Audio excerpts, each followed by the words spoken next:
Capítulo 6. 2 dias se passaram pacificamente desde que o primeiro ataque foi repelido. E embora eu tivesse desconfiado de qualquer acompanhamento da força de invasão, pois tinha certeza de que havia matado o filho de algum chefe importante durante aquela luta, me vi abençoado com o desenvolvimento que não tinha visto no curto prazo do guerra. Os saxões, apesar de manterem um grande pedaço de território depois de meses travando guerras contra os antigos condados que governavam lá, falharam em garantir uma aliança com o impressionante reino situado no norte. O reino de Lutia, conhecido por muitos estudantes latinos como o reino dos Pictos, foi considerado o antecessor adequado da Escócia. Apesar da falta de unidade adequada para criar uma nação de pleno direito que poderia facilmente ter varrido o resto da Inglaterra sob seu controle, o país ainda era forte o suficiente para causar alguns problemas à força invasora. Os bárbaros sabiam disso, de fato. Minhas fortes suspeitas de uma guerra ter eclodido nesse meio tempo foram confirmadas pelas notícias vindas da costa leste, pois davam detalhes sobre numerosas escaramuças que estouraram entre as duas grandes forças.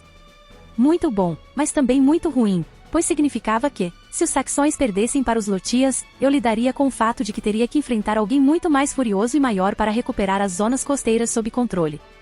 Então, fui pressionado a planejar as coisas rapidamente sem perder muito tempo em atividades sem importância. Com o exército ainda intacto e pronto para outras batalhas, decidi que a principal prioridade era consolidar os territórios livres sob o controle direto de Londinium. Não havia como eu tentar subjugar além dos pequenos reinos da área, sabendo muito bem que alguns dos outros pretendentes ainda eram muito difíceis de mudar agora.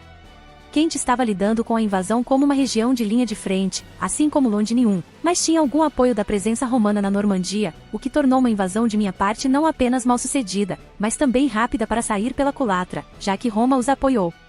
Os países galeses estavam envolvidos em uma guerra civil tanto quanto Dumnonia. Falando deste último país, houve algumas notícias desagradáveis sobre Vortigern ter ido tão longe quanto tocar em magia negra. Nada de concreto, mas certamente preocupante se ele decidisse assediar outras nações enquanto lutava contra Arthur. Ainda assim, não fiquei parado nesses poucos dias e decidi começar com alguma diplomacia. Mensageiros foram despachados rapidamente no momento da manhã do dia seguinte ao início da batalha, seus objetivos claros para eles enquanto viajavam para os vários assentamentos localizados no oeste da cidade. Concluí que o maior problema a lidar teria sido a pseudo-aristocracia que havia assumido algumas das principais cidades, pois sabia que eles negociariam por mais recompensas em vez de se submeterem completamente ao meu governo por respeito. No entanto, eu estava atento ao fato de que as aldeias menores ainda careciam de um guia adequado para seguir neste período caótico, e a vitória que havíamos alcançado se espalharia mais rapidamente com a chegada dos mensageiros nesses lugares. Minha última suposição foi provada correta quando os numerosos rapazes e, surpreendentemente considerando a idade em que eu vivia agora, mulheres decidiram se reunir na oportunidade de novos empregos bem pagos aqui em Londinium quando eles seguiram de volta alguns dos mensageiros. Vinham das aldeias vizinhas, pelo que o tempo de deslocação a pé acabava por ser uma mera viagem de algumas horas para chegar aos povoados e regressar na maioria dos casos. Alguns dos entregadores ainda estavam longe de concluir seus trabalhos, mas eu esperava que eles acabassem trazendo o mesmo grau de sucesso daquele que eu estava ajudando lá atrás. Muitos ficaram órfãos, mas a grande maioria foi feita por pessoas que queriam estar perto para saborear um pouco do glorioso sucesso que agora se fazia presente na capital da região. Eu tinha que ter cuidado ao dividi-los adequadamente em grupos, sabendo que não poderia simplesmente recrutá-los todos para o exército e que havia muitos cargos que poderiam ser preenchidos com as pessoas certas. As mulheres acabaram se dividindo entre trabalhar como ajudantes dos refeitórios da cidade e ingressar na pequena corporação de comerciantes da cidade. Com a ameaça de guerra sempre presente, muitos comerciantes influentes deixaram a cidade nas últimas décadas, e apenas um punhado de pessoas permaneceu para formar a guilda atual. Quando o líder foi chamado para falar sobre o assunto, ele ficou extasiado com a oportunidade de expandir o grupo mais uma vez, mas se interessou o suficiente para ouvir meu conselho sobre ensinar seus novos recrutas em vez de mandá-los trabalhar já como eles faltou a experiência e o conhecimento para fazer um bom. Os homens acabaram se dividindo em mais grupos. Alguns se juntaram ao exército para o deleite do comandante Marcos, outros se sentiram atraídos pelo mistério da guilda dos Magus, e os poucos restantes foram enviados para seguir uma carreira religiosa. Houve uma minoria que decidiu tentar a sorte na guilda dos construtores, reforçando o já forte grupo com uma dúzia de recrutas. Falando em construir coisas, meus planos não se contentavam apenas com a diplomacia e as forças armadas, mas também com a expansão interna e algum esforço para resolver alguns problemas econômicos relacionados. Os bandidos ainda eram um problema terrível que estava paralisando os recursos vindos das fazendas próximas. Com alguns dos trabalhadores voltando para suas antigas propriedades, algo único aconteceu quando ouvi o caso mais recente de agressão. Esses fazendeiros foram autorizados a trazer suas espadas quando voltavam para suas casas, garantindo-lhes a chance de se defender em caso de emboscadas. E aconteceu como suspeito. Ladrões, assassinos e muito pior decidiram preparar algumas emboscadas por todo o território e tornar a passagem limitada por um pedágio ou totalmente impossível para quem não estivesse em seu grupo. Bastante irritante, mas o que realmente me pegou desprevenido foi como alguns dos soldados decidiram reagir. Tendo assistido aos briefings detalhando o plano de batalha que se destinava à batalha e também compreendendo a importância de ficar atento a qualquer situação suspeita, todos eles conseguiram sobreviver aos encontros a que foram submetidos, em algum momento até matando os encrenqueiros. No processo. Foi esse caso recorrente que me levou a entender que a melhor maneira de combater esses criminosos era ter alguns soldados locais perseguindo-os ativamente. Eles trabalhariam fora das regras padrão do exército, seu trabalho se encaixando melhor com o que a polícia moderna era, pois caçariam diretamente qualquer escória que contaminasse a terra. Tive o cuidado de apresentar essa ideia a Marcos, mas os homens pareciam aceitar a lógica por trás da separação desse grupo do exército como um todo. Ainda levaria algum tempo para garantir que a força-tarefa estivesse pronta para executar o plano de longo prazo que eu vinha elaborando há algum tempo, mas tinha certeza de que algo impressionante poderia ser feito com paciência e raciocínio lógico. No entanto, o trabalho duro estava longe de terminar. Na verdade, este foi apenas o começo. A tributação teve que ser reelaborada, simplificada e centrada na ideia de fixar as alíquotas sobre a renda das diversas classes sociais. A igreja recebeu uma isenção como eu havia prometido, enquanto o resto do povo recebeu alívio na forma de impostos baixos que apliquei ao conjunto de leis que fui progressivamente construindo a partir do zero. Sim, tive algumas ideias de várias constituições que estudei nos últimos anos e implementei uma mistura de regras importantes vindas de algumas delas, mas a base da lei veio apenas da minha mente. A Carta Magna ainda estava longe e não precisava que alguma nobreza tentasse impor sua própria vontade para vetar minhas reformas. A ideia de um parlamento flutuou por algum tempo, mas acabei decidindo adiar a criação de um por causa de como as coisas ficariam complicadas se eu também tivesse que reformar a política atual.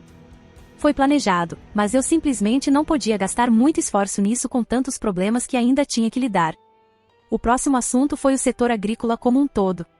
Com os agricultores voltando para casa para garantir que suas lavouras e gado não foram perdidos por falta de atividade em sua propriedade, decidi dar algumas sugestões para aumentar a produtividade de suas terras com meios modernos. Expliquei a eles em uma reunião que tive com os fazendeiros nos portões de Londinium como funcionava a rotação de culturas e a criação seletiva, e como isso melhoraria a qualidade e a quantidade de seus produtos. Alguns ficaram céticos sobre minha explicação, mas pareciam aceitar minhas palavras como verdadeiras apenas pelo meu título importante. Foi irritante, mas pelo menos consegui fazer metade da Revolução Agrícola Britânica acontecer vários séculos antes. Finalmente, o último tópico desses dias turbulentos foi a modernização do armamento atual que o exército poderia adquirir.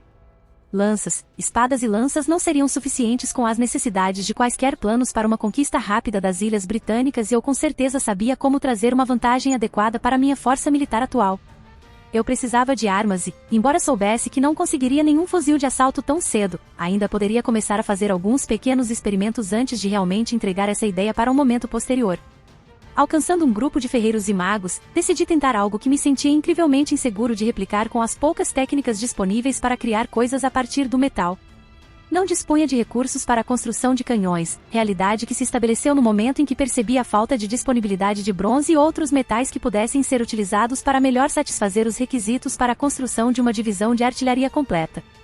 É por isso que, em vez de lamentar a incapacidade de ter canhões barulhentos para ajudar meu exército, decidi mudar minha atenção para algo muito mais louco, mas surpreendentemente mais fácil de realizar com os meios permitidos pelo entendimento atual do mundo sobre metalurgia.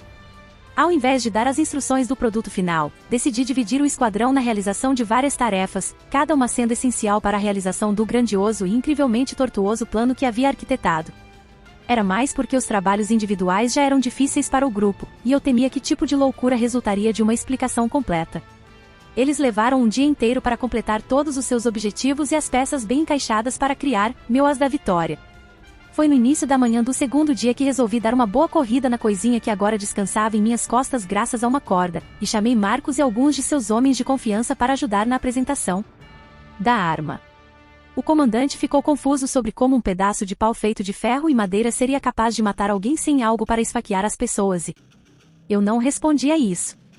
Eu apenas sorri, enquanto colocava o telescópio rudimentar que construí para esta ocasião. Alguns alvos, sacos vazios cheios de terra e lama, foram colocados a vários metros de onde estávamos. A colina que escolhi estava longe o suficiente da visão da cidade quando comecei o teste. Mirando, deixei meu peito ficar tenso enquanto meus pulmões regulavam cuidadosamente minha respiração enquanto eu dava o primeiro tiro. Bang! Então o segundo. Bang! Então o... Bang! Bang! Bang! Bang! Bang! Bang! Cachink! O cartucho saiu corretamente de seu local anterior e eu peguei na mão direita enquanto olhava para os resultados. Os sacos foram perfurados exatamente onde eu havia mirado, deixando-me com um sorriso feliz enquanto eu me virava para os soldados e eles me olhavam com um olhar chocado. Que porra foi essa? Marcos latiu em total surpresa, seu tom de voz uma mistura de pânico menor e vertigem com os efeitos resultantes do meu teste. Olhei para a coisinha que seria minha de agora em diante e assenti. Este é o futuro da guerra, Marcos. Eu cantarolei baixinho enquanto colocava o rifle de volta em meus ombros. E será o primeiro passo de muitos para ver uma unificação completa. Vê Sua Majestade, isso foi um absurdo. Qual é o nome de um artefato tão poderoso? Um dos soldados perguntou em total admiração. Pisquei, olhando novamente para os alvos enquanto a sujeira continuava a sair pelos buracos que os sacos agora ostentavam. Isto é um rifle, finalmente respondi calmamente. Isso pode mudar tudo, King, o líder admitiu com interesse mal disfarçado. Se equiparmos isso aos nossos arqueiros, eles vão. Fique sem muita coisa para usar, considerando quão cara essa coisa é, concluí com um suspiro triste. As reservas atuais dos recursos necessários para produzir esta arma já estão baixas, e ainda não podemos produzi-las em massa com a lentidão dos ferreiros com alguns dos objetos contidos nela. Uma carranca apareceu no rosto do homem mais velho e então ele gemeu. Você quer me dizer que nos fez ver você usar seu brinquedo mais novo, Kingsley? Isso pode salvar a vida de alguns homens. E vai, eu interrompi com um bufo irritado, mas não será através de vários deles, 10 dessas armas para os vencedores. Seus olhos brilharam com a minha explicação. Você quer dar isso aos homens que são mais capazes de usá-los, fazendo com que os arqueiros provem quem é o melhor grupo. Eu balancei a cabeça e suspirei. Ainda assim, acho que vai demorar muito mais para realmente unificar as ilhas, admiti calmamente. Os rifles podem fazer tanto.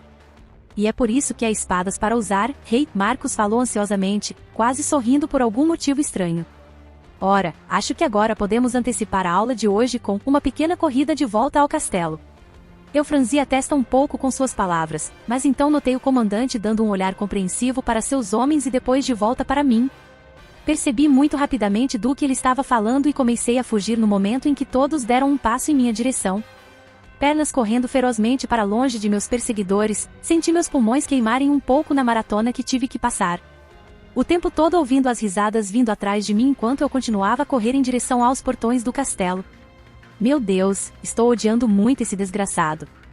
Depois de concluir este pequeno exercício com Marcos e voltar ao meu quarto para guardar o rifle e o cartucho usado em um dos baús não utilizados, fui direto para desfrutar de um jantar agradável. Chegando ao grande refeitório, fui recebido por vários nobres que já haviam se sentado na grande mesa enquanto eu caminhava até onde estava minha cadeira. Sentando-me calmamente perto de onde estava Feliciano, comecei a saborear um pouco da refeição quente e deliciosa que um dos criados havia preparado para mim. Eu mal estava prestando atenção nas palavras proferidas pelo bispo quando ele decidiu voltar a contar como as coisas estavam indo para a igreja até agora, algo que se tornou um hábito para o líder do cristianismo aqui em Londres. Seja almoço ou jantar, sejam coisas que eu já sabia ou coisas novas, o homem se envolvia vertiginosamente na longa narração sobre o que havia acontecido naquele mesmo dia. Altus me deu alguns conselhos para lidar com isso, afirmando que manter a mente calma e simplesmente ignorá-lo teria sido mais do que suficiente para evitar matar meu cérebro com aquelas instâncias chatas, ao mesmo tempo em que evitava qualquer desenvolvimento desagradável de responder mal ao bispo. No entanto, quando parei no meio da mordida em cerca de metade do conteúdo do meu prato, percebi que alguém estava realmente ausente. Eu me virei para a cadeira desocupada que geralmente era ocupada por Altus e pisquei. O ancião geralmente estaria lá neste momento, e se ele tivesse algo o mantendo ocupado, ele teria enviado alguma mensagem para mim sobre pular a refeição. Mas ninguém me contou sobre quaisquer atrasos conhecidos do chefe da guilda dos magus. Pisquei, a perplexidade borbulhando profundamente em meu peito enquanto avaliava quaisquer questões que poderiam ter deixado o velho preso em algumas atribuições, talvez algo que o impedisse de entrar em contato com as pessoas por algum tempo. Ainda assim, que estranho. Terminei o almoço em silêncio e, assim que terminei minha refeição, passei a desejar um bom dia a Felicianus, o representante da igreja aparentemente aceitando minha partida rápida enquanto fui rapidamente ver onde Altus poderia estar naquele exato momento. Eu percorri os aposentos onde os magos viviam, cumprimentando alguns deles enquanto eles calmamente realizavam suas tarefas habituais enquanto eu caminhava até onde ficava o escritório do ancião. A sala estava silenciosa, não havia ninguém lá dentro e, isso estava começando a me deixar um pouco preocupado. Minha busca se estendeu por todo o castelo enquanto eu tentava verificar em todos os quartos onde o velho poderia estar, vagando quase sem rumo enquanto tentava encontrar o indescritível Magus. Cerca de 20 minutos depois, eu me vi voltando aos meus passos, verificando mais algumas vezes os lugares que eu já havia procurado e, eu estava confuso.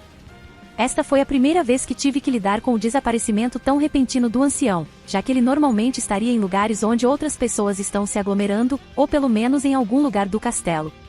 Parei para descansar um pouco, minhas pernas ainda tentando se recuperar da maratona injusta que tive que passar e comecei a perceber que um grupo de guardas patrulhando o castelo estava rindo de alguma coisa.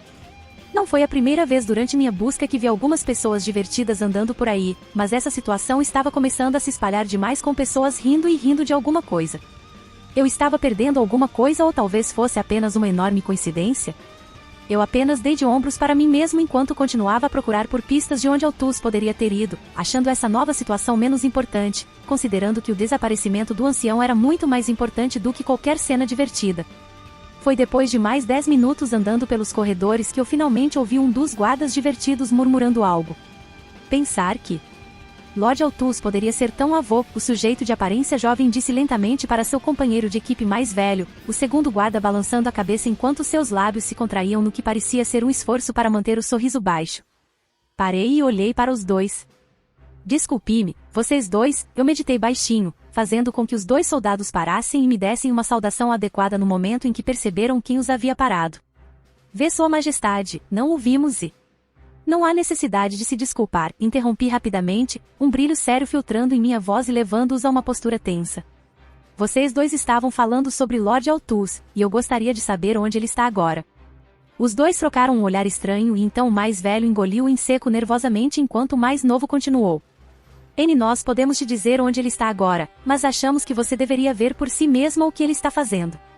Meu colega guarda está apenas dizendo que seria mais engraçado se você checasse por conta própria, o mais velho reiterou apaziguador. Você vai encontrá-lo onde está a mulher de cabelos brancos. Eu fiz uma careta para a discussão confusa, tentando entender o que acabei de ouvir, mas... Dei de ombros e, após saudar os guardas, marchei até onde ficava o quarto de Miasviel. Mais risadinhas e risadas equivaleram a mais confusão e suspeitas sobre o que estava acontecendo naquela sala e eu me preparei para me preparar para o pior cenário possível. O caminho para chegar ao local foi bastante curto, mas a tensão era palpável assim que dei os últimos passos em direção à porta. Havia 2 guardas parados lá, como sempre, mas eles pareciam bastante tontos com alguma coisa, pois um deles estava olhando para dentro da sala com um olhar divertido. Pisquei enquanto me movia furtivamente para onde esses 2 estavam, evitando ser pego por sua visão enquanto me posicionava para algum pequeno susto. Hein? O truque da tosse falsa funcionou com maestria, ambos pulando de surpresa enquanto seus olhares de pânico agora estavam em mim. A cor sumiu de seus rostos enquanto eles me cumprimentavam rigidamente. Se Sua Alteza, nós não queríamos. À vontade, vocês 2, eu interrompi com um gemido. Eu estava seriamente começando a odiar ter que cumprimentar todos aqui tão formalmente sem graça. Eu era o rei, sim, mas isso não significava que eu tinha que ser torturado assim com tanta frequência. Foi assim que o Imperador Palpatine se sentiu ao passar pela cena da escada rolante naquele episódio do robô Chicken? Ok, o que está acontecendo lá dentro? Eu perguntei com um tom irritado, ambos parecendo bastante nervosos e os 2 apenas me encarando em silêncio. Tipo, eles pararam de funcionar e por um momento pensei que os havia matado de medo. Quase crível como uma possibilidade, mas era mais eu estar muito chateado com tudo para tentar fazê-los falar corretamente. Em vez de esperar que eles se recuperassem, simplesmente passei pela abertura da porta e espiei lá dentro. O quarto era pequeno, mas modesto o suficiente para acomodar uma boa cama, uma cadeirinha ao lado da cama e algumas prateleiras em uma das paredes. Avistei Altus sentado na cadeira solitária, em seu colo um livrinho que lia em voz alta enquanto olhava para a jovem presa em sua cama. A jovem de cabelos brancos tinha um pedacinho de pano apertado na testa, seus olhos vermelhos olhando fixamente para o velho enquanto ele continuava a falar com ela. Levei alguns segundos ouvindo suas palavras para entender que ele estava contando a ela um conto de fadas. Refletindo sobre sua descrição familiar, senti-me cada vez mais atraído pela fonte desse conto e então percebi que ele estava narrando o conto A Cigarra e a Formiga, chegando perto de concluir a fábula. Esperei pacientemente, ouvindo enquanto ele falava as últimas palavras da história e dando a moral da história. Fiquei realmente confuso com a visão, mas pude deduzir facilmente que tinha a ver com o fato de Mia parecer bastante doente de onde eu estava olhando. Assim como eu pensei em como entrar adequadamente naquela cena simplesmente cativante, minha atenção foi atraída por duas esferas vermelhas agora olhando para mim com uma pitada de curiosidade e surpresa. Olá! A voz suave da mulher emergiu das cobertas, recebendo uma carranca confusa do ancião antes que eu decidisse responder de volta. Olá, Miasviel, respondi calmamente, desta vez fazendo Altuz olhar de volta para mim com total surpresa. É-se Vossa Majestade. Não se levante, eu interrompi baixinho quando dei um passo para dentro. Acho que foi isso que te deixou ocupado para perder o almoço. Seus olhos se arregalaram ainda mais. Eu realmente esqueci? Acho que perdi minha percepção do tempo porque ele parou, olhando para o olhar infantilmente confuso vindo da garota de cabelos brancos. Decidi passar algum tempo cuidando de Miasviel, já que ela está lidando com uma febre leve. As febres não são mortais neste período de tempo? Eu pisquei com a explicação. Eu entendo e acho que Mia está apreciando sua narrativa. A jovem riu do meu comentário e deu um aceno sólido através de seus cobertores, ignorando o pequeno rubor que apareceu no rosto do homem. Eu estava apenas. Que tal você ir e fazer uma refeição enquanto eu assumo daqui? Eu perguntei calmamente, olhando para a curiosidade que vinha dos olhos do mago de cabelos brancos. Tenho alguns dos meus próprios contos de fadas que posso dispensar, se necessário. Seus olhos brilharam com a menção de novas histórias e ela deu um rápido aceno na minha direção. O ancião franziu a testa com a minha proposta, mas acenou com a cabeça ao decidir confiar em mim esse fardo. Acho que posso preparar alguma refeição e ele parou por um momento enquanto se levantava e se movia em direção à entrada, parando bem na minha frente. Vossa Majestade, sua aula de magia continua ao mesmo tempo. Em mais ou menos 1 hora, eu sei disso, acrescentei com um sorriso. Eu não vou perder isso. Ele sorriu de volta antes de desejar um bom dia para mim e para a jovem febril, deixando-me para lidar com Mia. Eu lentamente entrei na sala, olhando para a cadeira agora vazia por algum tempo antes de realmente sentar nela e olhar de volta para o mágico. A jovem estava cantarolando baixinho em suas cobertas quentes, seus olhos parecendo um pouco desfocados por um momento, fazendo com que eu me preocupasse um pouco com suas condições. Está tudo bem, Mia? Ela piscou, o foco retornando lentamente em seus rubis enquanto ela olhava para o lado onde eu estava com um pequeno sorriso. Só um pouco cansada, a mulher admitiu calmamente. É normal que esteja tão quente aí? Você precisa suar um pouco para que seu corpo reaja à febre, respondi gentilmente. Mas se for demais, posso afastar um dos cobertores. A garota de cabelos brancos ponderou sobre meu comentário, aparentemente dando algum peso às minhas palavras antes de balançar a cabeça negativamente. Estou bem e... Seu sorriso se alargou. Você pode me contar um conto de fadas? Dei-lhe uma pequena bufada e comecei a narrar lentamente a história da Cinderela para ela. Era uma novidade para ela, até porque o que mais se aproximava das fábulas modernas eram as escritas por escritores greco-latinos e aquelas destinadas apenas a ensinar lições de vida. Cinderela e outros foram feitos apenas para trazer admiração e alívio para o ouvinte, algo que Mia precisava muito agora que estava doente e precisando de algum conforto. Era realmente uma cena estranha, com certeza, mas a jovem estava gostando muito da narração de Branca de Neve e também de Chapeuzinho Vermelho. No entanto, foi quando concluí esta última história que me vi olhando para ela de forma estranha, curioso sobre que tipo de segredos ela ainda guardava de todos nós. Posso te perguntar uma coisa, Mia? A pergunta surgiu de um pensamento frágil, tendo pouco a realmente perguntar especificamente para a jovem, mas a senhora de cabelos brancos piscou e acenou com a cabeça. Sim. Sua voz era frágil, mas ela parecia melhor do que alguns minutos antes. Seu rosto agora estava com uma cor mais saudável, ou pelo menos como parecia quando eu a capturei, e seus olhos agora mostravam mais energia do que antes. Você está feliz? Quero dizer, desde que você foi trazido para lá, você se sente feliz com o fato de... Você é legal, ela interrompeu baixinho, mas com uma voz gentil, obrigando-me a silenciar por alguns momentos. Eu não quis dizer isso. Sir Altuz disse que eu era sua prisioneira, a jovem continuou, ignorando minhas palavras. Mas eu sempre pensei que ser preso era ruim, mas isso é legal. Isso não é tão ruim quanto alguns dias atrás e isso significa que você é legal também, certo? Isso é simplesmente horrível. Engoli um pouco de nervosismo, mas a sensação aguda vindo do meu peito ao ver como suas palavras eram angustiantes estava começando a ficar muito difícil de suportar sem mostrar algum vacilo da minha parte. Ninguém deveria ficar feliz em ser colocado nesta situação. Ninguém deveria ficar feliz em ficar preso em um único quarto. É assim mesmo? Eu cutuquei mais uma vez, afogando um pouco de desconforto no assunto. Você está realmente feliz? Eu sou. A jovem respondeu sinceramente, uma risadinha se seguiu. Na verdade, acho que ser um prisioneiro foi a melhor coisa que eu poderia esperar. Isso está tão desarrumado. Ninguém deveria ficar feliz em ser uma prisioneira, Mia, eu retorqui suavemente. Pessoas más se tornam prisioneiras e a única razão de você estar aqui é porque eu acho que você não era tão ruim para ser morto. Ela piscou, ficando quieta por alguns momentos e então, ela sorriu.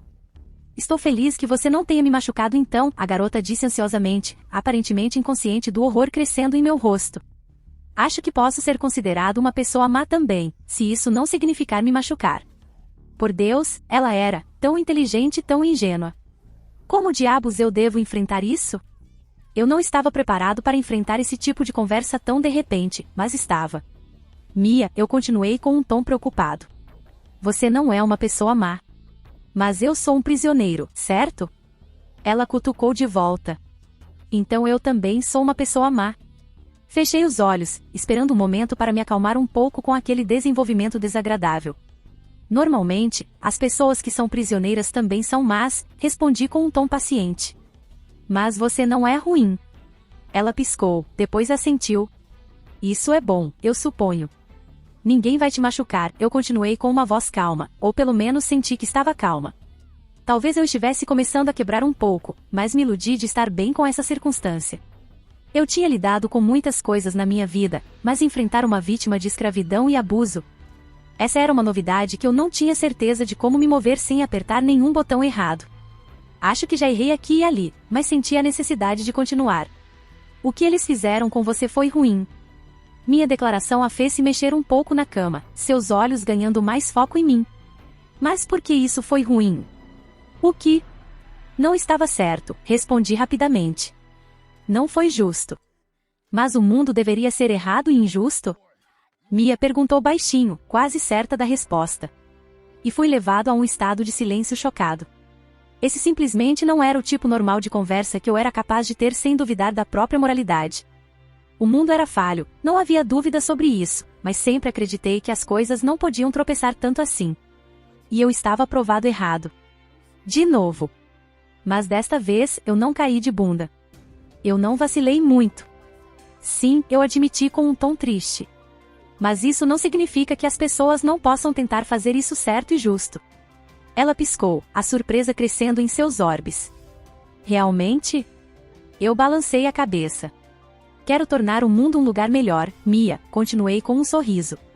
É por isso que, quando olhei para você naquele dia, vi uma razão para seguir em frente.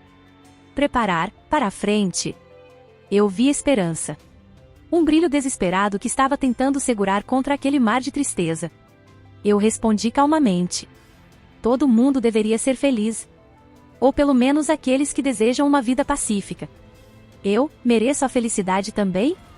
Algo havia mudado em seu tom, algo havia rompido naquelas palavras quando ela perguntou isso. Sim. Sim, você tem. Ela fechou os olhos, seu sorriso se alargou ainda mais e a jovem exibiu o sorriso mais brilhante possível.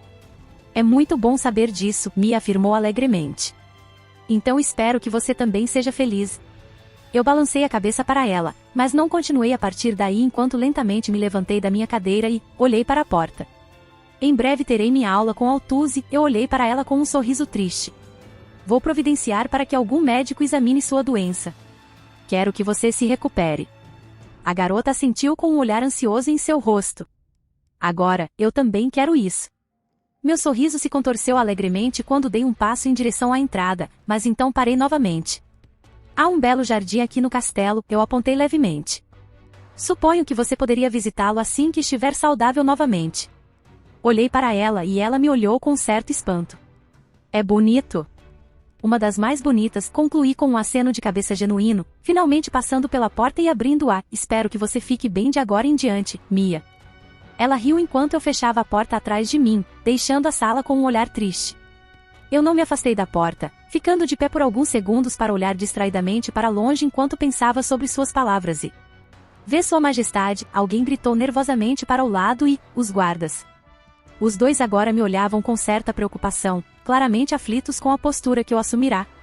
Eu quero que um de vocês dois vá e traga um curandeiro para verificar as condições da garota, eu ordenei baixinho. Ela está doente e precisa de assistência médica. Ambos ficaram tensos com a demanda, mas nenhum se moveu com minhas palavras. Isso é prudente. Eu não vou perguntar de novo. Eu interrompi friamente. Ela terá um curador para cuidar de sua doença. Ambos assentiram com a voz severa saindo de meus lábios, e o mais volumoso decidiu sair correndo para encontrar um curandeiro gratuito para trazer para o quarto. Eu me afastei assim que ele estava fora da minha vista, minha atenção se movendo para outro lugar e longe da realidade atual enquanto eu acabava pensando naquela estranha conversa. Era o tipo enervante e angustiante de estranho, mas também esclarecedor e impressionante. Eu estava confuso, mas agora tinha alguma resolução sobre tudo. Pensei nos saxões, pensei em quantas outras pessoas devem ter sido transformadas em escravos para serem usadas na guerra ou coisa pior. No entanto, eu tinha tanta certeza de uma coisa depois dessa discussão. Agora eu tinha um bom motivo pessoal para guerrear contra esses bastardos. Se você quiser me apoiar, confira meu Patreon em https://www.patreon.com/kaioshin. Costumo fazer pesquisas que decidem coisas importantes sobre o enredo em meu Patreon. Muito obrigado aos meus patronos incríveis. Ben Phillips, Yomi Tancho, Yuki, Surge 1301.